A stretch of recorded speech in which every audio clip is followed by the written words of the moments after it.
It's time for a chat with Pat. Yes, and today we have with us Maria Morera Johnson. She is an award winning and best selling author. Her new book is Our Lady of Charity: How a Cuban Devotion to Mary Helped Me Grow in Faith and Love. It's kind of a spiritual memoir.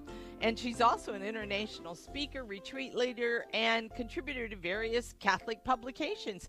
And today we're talking about an article she wrote in Catholic Digest called Superheroes and Saints. Welcome, Maria. How are you today? Oh, what a pleasure to be here. I'm doing great. Great to be with you. Good. Well, this is a great article. And I want to kind of get you talking a little bit about why you think it's important to find virtue kind of in our culture, like looking at these comic book superheroes. Why is that so important for us? Well, because so many people are really consumed with it. I mean, the Superman movie just came out. Mm-hmm. Marvel is going to have its, I forgot the title of that movie coming out, but Mm-hmm. it's really popular in the culture. And so our children and our young adults are using these characters as role models. And it's not a bad thing. You know, Mm-hmm. they are actually portraying some very beautiful human virtues. And what we need to do is help them bridge those human virtues into the theological virtues and into the cardinal virtues so that they can live lives of holiness. And so it's a great place to have conversations. Yeah, and Maria, I think one of the things for parents and for even grandparents or other older family members is you may not kind of go to these movies, so you may not know about like Iron Man or things like that, so or much about him anyway. So how can we kind of integrate faith into these stories when we might not know a whole lot about these superheroes? Well, all we have to do is listen to our children, our grandchildren. I have a 6-year-old grandson who just loves to go on and on and on and on about whatever it is that he's, consumed with in the moment. And I don't know what he's talking about, but I can ask him questions to share more. And Uh-huh. when he shares more, then I can say, "Oh, that's really good. What makes this person good, or what makes this character good?" And so it's perfect for communication, and it's perfect for understanding our children and our grandchildren. You know, St. Paul went out into the world and Mhm. and gives us that model of engaging where people are, and I think that that's what we should do as parents and grandparents. I love some of the people you talk about, the superheroes in your article. Were these superheroes like obviously you talk about Superman and he's always comes kind of to mind first. But are these heroes that you mention in your article? Are these ones you were familiar with, or are these ones like your children have told you about? Oh, listen, I grew up in the era of the comic books in the five and dime. You know, now you have these big elaborate stores that are dedicated to it. But I used to get my Archie comics and my Justice League comics right there while my mommy was shopping. But actually, this article came from a book that I wrote called Supergirls and Halos, which Ah. takes these superheroes in the culture and I identify their human virtues and I find a saint to match them with. So, the article actually follows the same format of the book. And so these are people that I grew up with. I talk about Star Trek and Lieutenant Oh. Uhura. and I and I match her with Saint Kateri Tekakwitha. So Uh-huh. these superheroes have virtue, and Right. and the Right. the history of storytelling really comes from the parables. The biggest superhero in Jesus's parables was the Good Samaritan. Think about it. Right. He Yeah. was he was active, and it was a costly sacrifice that he made. It redefines this idea of neighbor, but also he was working for the good. And we know that when we work for the good, we understand it to be God. And so, Well, talking to our children about these characters that are imaginary characters, but can be very real for their imaginations. yeah. Great way to catechize.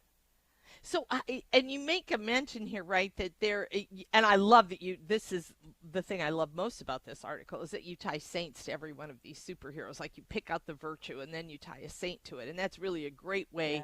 for us to let our kids know this isn't, you're not a superhero in the way they're a superhero. You're superheroes in the way saints are superheroes. And you Exactly. mentioned the concept of grace. How do you kind of get kids to understand that difference?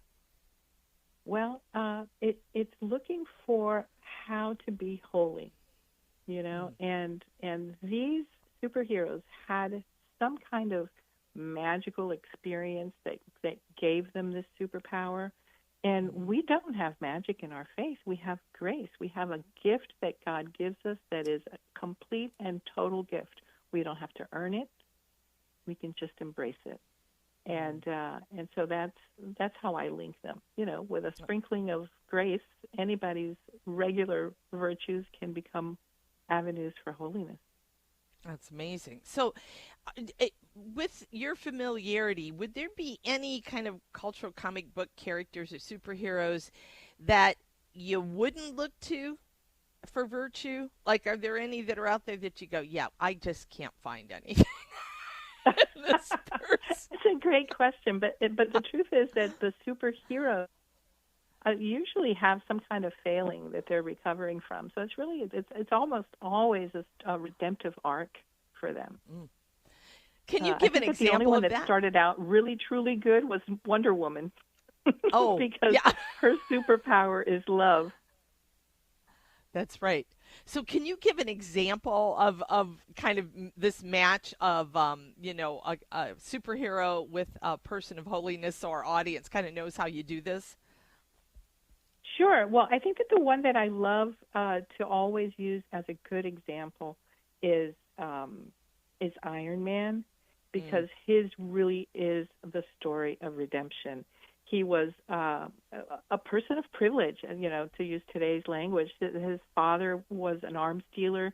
He became very wealthy. He grew up in a very wealthy setting, and so Tony Stark, who's the Iron Man, um, lives a life of debauchery and excess and worldly pleasure. And, he just has the money to spend and the money to burn.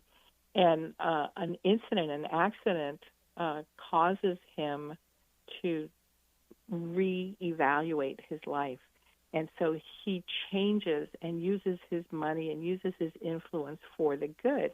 And I match him with St. Ignatius of Loyola, who grew Mm. up with privilege and grew up wealthy and was a soldier and had that terrible wound to his leg where he was laid up for so long and so bored during his recovery that he picked up the lives of saints and was convicted.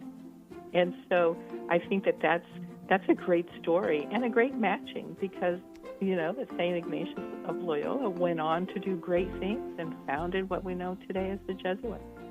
Yeah. And what I love about Tony Stark too, that whole story is he struggles. I mean, he doesn't he's a Oh, yeah, superhero, but he still struggles with virtue all throughout his life. Thank you, that's right. Maria. This was just an excellent article, and thanks so much for coming on and sharing about it today. We really appreciate it. Oh, my pleasure. I just love the supers. Oh, yeah. I'll keep my eyes peeled, and I'm going to look for that book, Supergirls and Halo. So thanks, Maria. Have a good week ahead. You too. Thank you. Maria Johnson, award-winning best-selling author. Current book is Our Lady of Charity, How a Cuban Devotion to Mary Helped Me Grow in Faith and Love. And we were talking about superheroes and saints.